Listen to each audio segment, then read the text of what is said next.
Howdy, human beings of Earth. This is Dr. Mike, and I want to welcome you to our second module of our Summer 1 2021 term here in Human-Computer Interaction. Now, most of my introductory videos are going to begin with a special segment that I like to call Fun Facts with Dr. Mike. And these are sometimes related to the subject that we're covering for the module, but more often than not have more of a loose connection, but are still interesting or fun, as the kids on the street like to say, and just serve as a way to get us into our topic of the module. So for our inaugural Fun Fact with Dr. Mike, did you know that different parts of your tongue detect different tastes? In fact, no, sorry. That's actually not true. All taste sensations come from all regions of the tongue, although different parts of the tongue are more sensitive to certain tastes. So, yeah, I guess maybe I should try starting off here with a fun fact that's actually a fact. So, did you know that handling a baby bird will make its mother reject it? Indeed, that's not true either. Actually, most birds have a very poor sense of smell, so it's unlikely that a mother bird would even notice a human scent on a baby bird. Right, man, I gotta do better here. I need to make a good first impression with these fun facts with Dr. Mike. It's so early on in the term. So, okay. Did you know that the Great Wall of China can be seen from space? All right, that's a lie too, folks. The Apollo astronauts, in fact, have confirmed that you cannot see the Great Wall of China from the moon.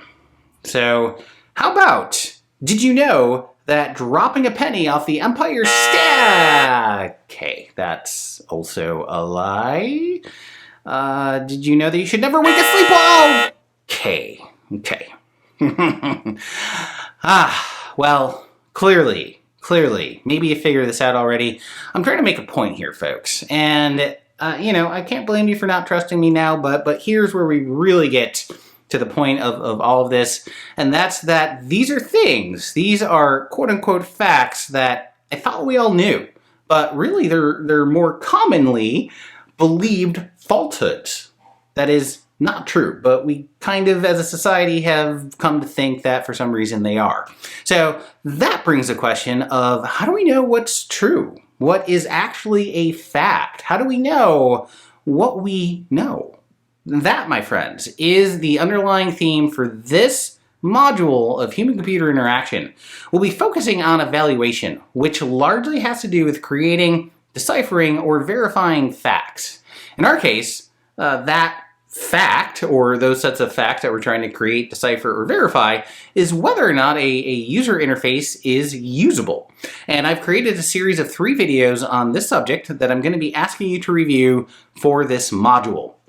We also have a number of important readings, which I've done my best to try to keep interesting, or at the very least, not suck too much. I have one that serves as an introduction to human-computer interaction, since we should probably know what that term actually means by now, since we're getting into the course. Then there's 2 articles from the Norman Nielsen Group, and that is a great resource. We'll have a number of readings from them over the term, and they publish a lot of really interesting stuff on all things related to usability. You'll notice at the end of the articles, there's usually links to some of their videos, which admittedly, although they're not as cool as my videos, they're still really interesting. So I encourage you to review those for more depth and detail if you feel so inclined. Finally, there is a reading from a sample of a textbook that includes one whole chapter and the first section of another. Again, I've chosen here because 1, it's on topic, and 2, I think it's more interesting than a lot of the readings that folks may have to do in a college class. We have a journal entry for this module in which you'll be identifying and reflecting on an example of a bad user interface. For this, you have to make an initial post by Saturday. That doesn't mean you have to do it on Saturday. You just have to do it by Saturday as the deadline, and then you need to respond to at least 2 of your classmates' posts by Tuesday, which is the last day that Module 2 will be live and active. There's also a module check at the very end, which again you'll need to complete by Tuesday. And that will cover my instructional videos as well as the readings that I have assigned. If you have anything to share for the class, please feel free to post in the extraordinary anonymous inbox. And if you haven't seen that yet, well, this is a spot on Canvas that lets you submit questions, concerns, complaints, compliments, feedback, and the like to me directly through an anonymous Google form. Well, you can submit anonymously through Google form.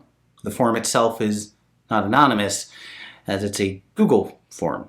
But you get where I'm going with that. And for submissions to this, I'll respond to these typically either in an introductory video such as this, or through a course announcement, and whatever other means are available. If it's something urgent or something very specific or timely that you need an answer on very quickly, that may not be the best route, although that is the only anonymous route.